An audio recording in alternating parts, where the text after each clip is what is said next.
Menurut pendapat saya, talent pool itu adalah suatu kumpulan data dari individu-individu yang berpotensi yang kita akan kelompokkan dalam kelompok-kelompok kompetensi.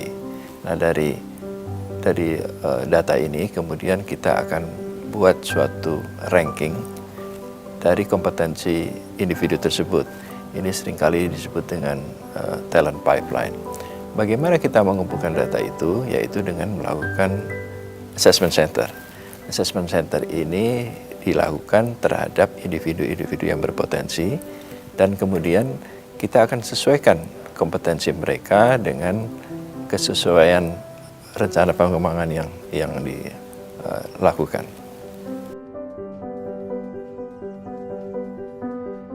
Pertama, kita ingin memastikan bahwa prosesnya dilakukan secara transparan dan akuntabel.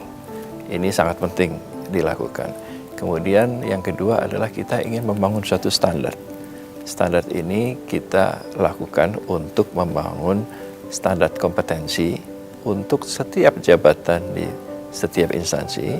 Kemudian juga standar pelaksanaan assessment center yang sekarang ini sangat bervariasi.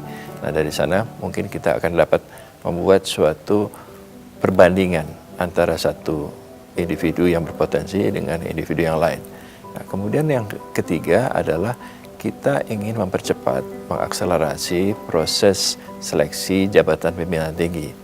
Nah, ini dilakukan mungkin karena instansi yang bersangkutan ingin melakukan proses seleksi tetapi tidak memiliki anggaran yang memadai. Atau bisa juga karena kita ingin membangun suatu database kompetensi yang harus disiapkan untuk melakukan rencana pengembangan. Dan yang ketiga adalah kita ingin memberikan umpan balik kepada peserta untuk pengembangan karirnya lebih lanjut.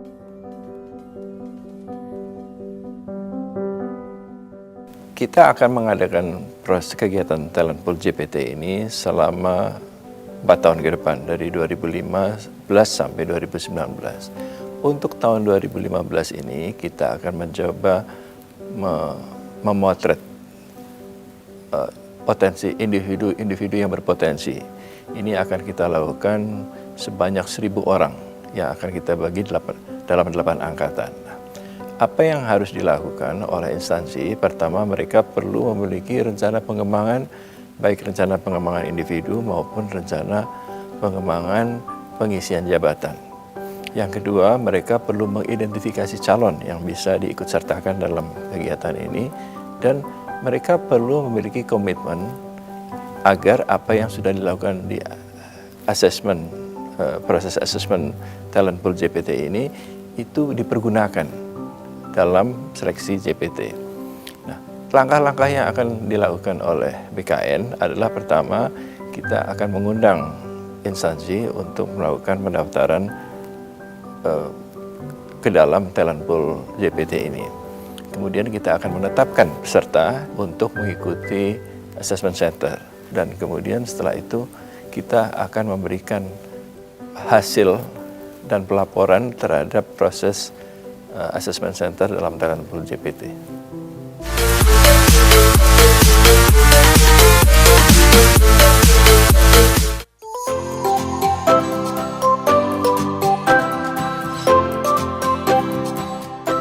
Transformasi pelayanan publik telah banyak dilakukan instansi pemerintah sebagai upaya menciptakan pelayanan yang cepat, mudah, dan murah. Hal ini menunjukkan komitmen serius untuk memberikan pelayanan publik berkualitas dalam memenuhi kebutuhan masyarakat.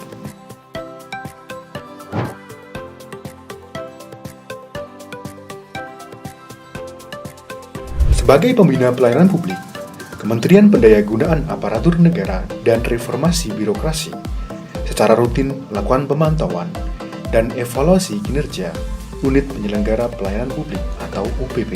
Kegiatan ini dilakukan untuk mendorong instansi pemerintah terus meningkatkan pelayanan kepada masyarakat. Pada tahun 2020, pemantauan dan evaluasi pelayanan publik di instansi pemerintah dilakukan pada 57 kementerian dan lembaga, 33 pemerintah provinsi, serta 221 pemerintah kabupaten dan kota. Sesuai dengan Peraturan Menteri Pan-RB Nomor 17 Tahun 2017, terdapat 6 aspek yang dievaluasi. Keenam aspek tersebut adalah kebijakan pelayanan, profesionalisme SDM, sarana dan prasarana, sistem informasi pelayanan publik atau SIPP, konsultasi dan pengaduan, serta inovasi pelayanan publik. Evaluasi pelayanan publik ini berlangsung dalam 2 tahap. Tahap pertama, UPP melakukan pengisian kuesioner melalui aplikasi SIPP. Kedua, verifikasi lapangan melalui observasi lapangan secara langsung maupun DEX Evaluation. Pada tahap ini, UPP mendapatkan rekomendasi perbaikan. Di tahun 2020, lokus evaluasi pelayanan publik pada tingkat provinsi meliputi pelayanan terpadu satu pintu dan Samsat. Kemudian di tingkat kabupaten dan kota meliputi pelayanan terpadu satu pintu, serta Dinas Kependudukan dan Catatan Sipil. Sementara di lingkup kementerian dan lembaga, lokus evaluasi berdasarkan usulan yang diajukan. Berdasarkan hasil evaluasi tahun 2019, sebanyak 2 kementerian dan lembaga mendapat predikat pelayanan prima, sedangkan predikat sangat baik diperoleh 20 kementerian dan lembaga. Dari evaluasi pemerintah daerah, sebanyak 2 pemerintah daerah berhasil meraih nilai A atau mendapat predikat pelayanan prima, sementara 29 pemerintah daerah mendapatkan predikat sangat baik. Di tengah pandemi COVID-19, seluruh instansi pemerintah mengedepankan protokol kesehatan, terutama dalam penyelenggaraan pelayanan publik. Di antaranya, penyediaan hand sanitizer dan wastafel untuk cuci tangan, menjaga jarak, wajib memakai masker, dan juga disinfeksi ruang pelayanan secara rutin. Demi mewujudkan birokrasi berkelas dunia, penyelenggaraan pelayanan publik prima merupakan kewajiban seluruh instansi pemerintah tanpa terkecuali.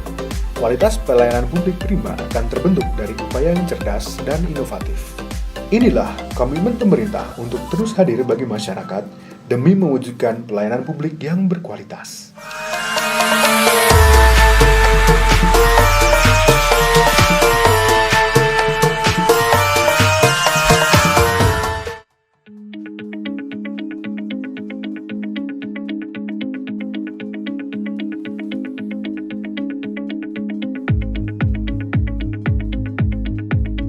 Peningkatan kualitas pelayanan perizinan secara profesional dan transparan. Pemerintah Provinsi Sumatera Utara melalui Dinas Penanaman Modal dan Pelayanan Perizinan Satu Pintu mengedepankan pemanfaatan sistem informasi untuk mempercepat pelayanan. Masyarakat akan dipermudah dengan sistem satu pintu ini. Dari proses permohonan sampai pengambilan izin hanya dilakukan di sini.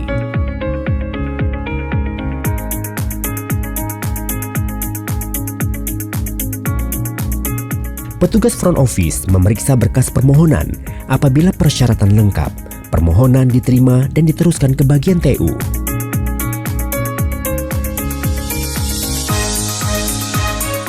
Bagian TU mengagendakan berkas permohonan dan meneruskan kepada Kepala Dinas BPM PPTSP. Kepala Dinas BPM PPTSP mendisposisikan berkas permohonan ke bagian back office. Bagian pemrosesan perizinan melakukan koordinasi dengan tim teknis.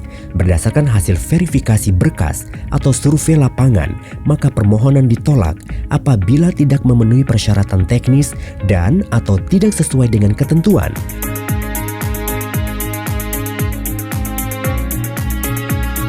Permohonan perizinan diterima apabila telah memenuhi persyaratan teknis atau sesuai dengan ketentuan, maka diterbitkan surat perizinan yang ditandatangani oleh Kepala Dinas BPM PPTSP.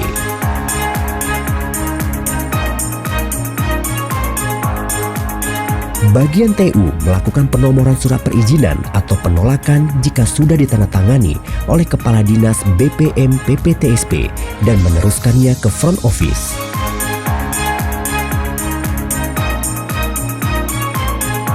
Petugas front office menyerahkan surat perizinan atau penolakan kepada pemohon.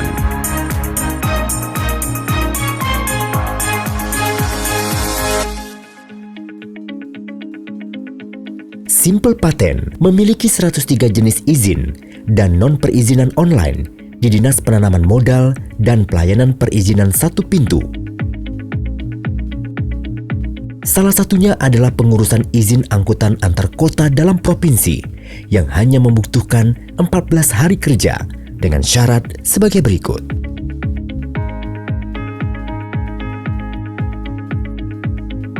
Surat permohonan,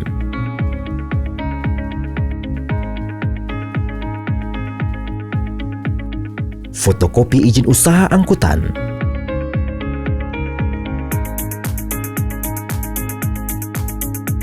surat pernyataan kesanggupan untuk memenuhi seluruh kewajiban,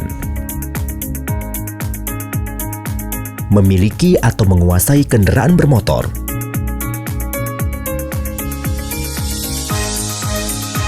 menguasai fasilitas penyimpanan atau pool kendaraan bermotor, memiliki fasilitas pemeliharaan kendaraan bermotor, surat keterangan kondisi usaha,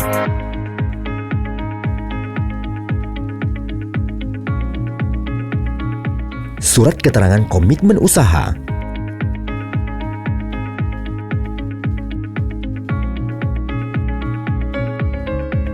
rekomendasi dari Dinas Perhubungan Kabupaten atau Kota, tujuan awal dan akhir, rekomendasi Dinas Perhubungan Pemprovsu. Semua pengurusan perizinan di Dinas Penanaman Modal dan Pelayanan Perizinan Satu Pintu adalah gratis tanpa biaya.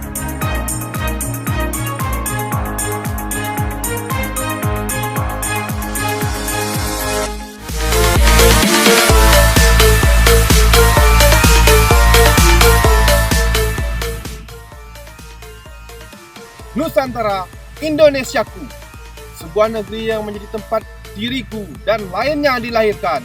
Semua bangsa di mana diriku dibesarkan. Sebuah tempat yang menjadikan diriku yang cocok, kuat dan hebat.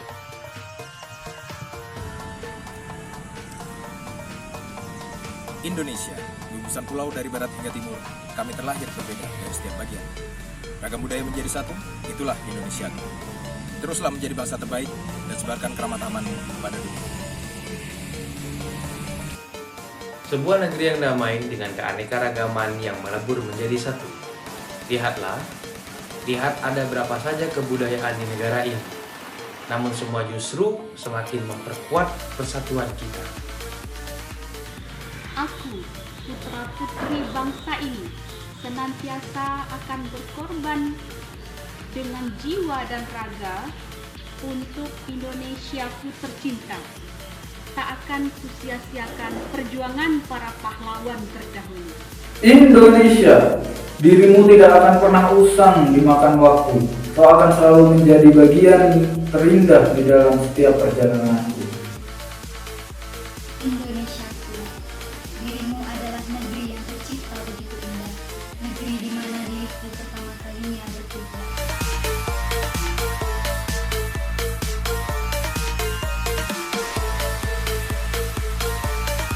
Indonesia, sebuah negeri yang dikata orang sangat damai, penduduknya ramah, budaya yang beragam. Indonesia tetaplah jaya, jadilah negara yang hebat.